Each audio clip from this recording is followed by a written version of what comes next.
our longest trusted English newspaper since 1898. Now available digitally. Computer. Order the Manila Times Digital Edition. Subscribed. Get the Manila Times Digital Edition for less than 2 pesos and 50 centavos per day when you sign up for 1 year. The Manila Times, news source of choice, trusted since 1898. Welcome. Thank you for lending an ear to the Voice of the Times for Wednesday, May 4, 2022. For today's editorial, Government must resolve Mindoro power crisis. Electricity should not be a rare and almost unobtainable resource 22 years into the 21st century. But for the long-suffering people of Mindoro, it apparently is.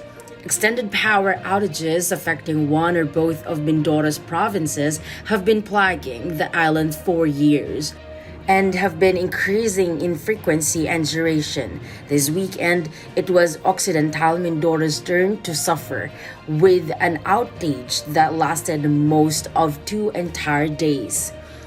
It is a potentially dangerous situation and, to be blunt, a ridiculous and unnecessary one because the reasons for it are clear.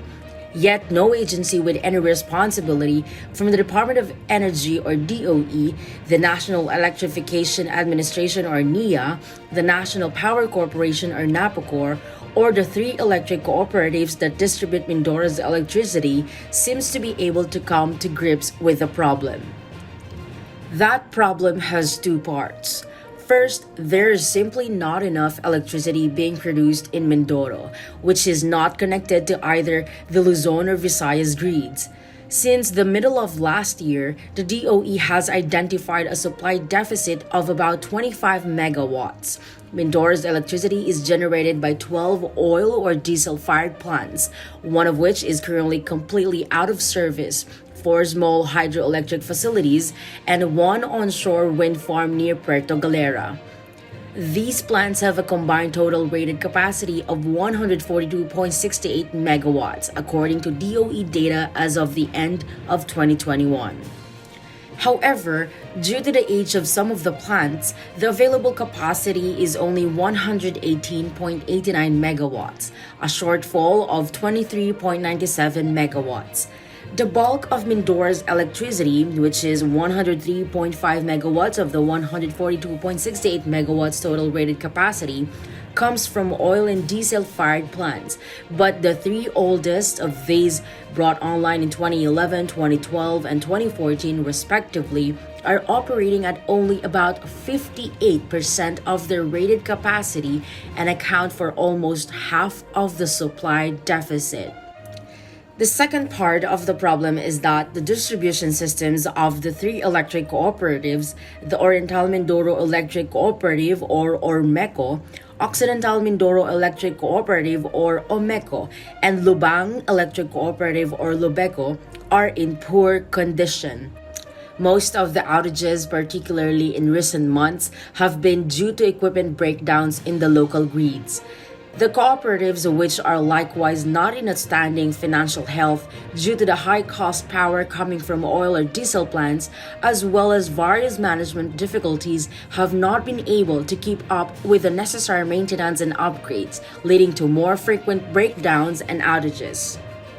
At the end of August last year, outgoing Energy Secretary Alfonso Cusi met with the stakeholders in Mindanao and directed NAPOCOR to find a way to supply the island with the missing 25 megawatts of capacity, promising the public that their power woes would be solved by the end of September. That didn't happen, but even if the capacity deficit had been corrected, virtually nothing has been said and even less has been done to help the cooperatives come to grips with their deteriorating infrastructure and finances. Thus, power outages continue, with little relief in sight for Mindoro's 1.4 million people. Mindoro needs a rapid solution, and we believe one exists, and that deploying aid on the island would be a valuable demonstration of energy technology options. There has been a rapid development of off-grid renewable energy systems in recent years, mostly solar-powered, scaled either to supply individual houses or buildings or small local microgrids, and these are readily available in the Philippines now. Working at a local government level, the appropriate configurations of these systems could be financed and deployed within a matter of weeks. Exactly what shape this sort of program would take would have to be worked out, and it would unavoidably involve bypassing a great deal of bureaucratic control presently exercised by agencies such as the NEA, the Energy Regulatory Commission, and the electric cooperatives. Challenging, however, does not mean impossible. It can be done, and all that is really required is for the government to take its mandate to make electricity available to all Filipinos seriously. And that's the editorial for Wednesday, May 4, 2022. For more news and information, get a copy of the Manila Times on print. Subscribe to its digital edition or log on to www.manilatimes.net. Follow us on Twitter, Facebook, or Instagram. And listen to the Voice of the Times.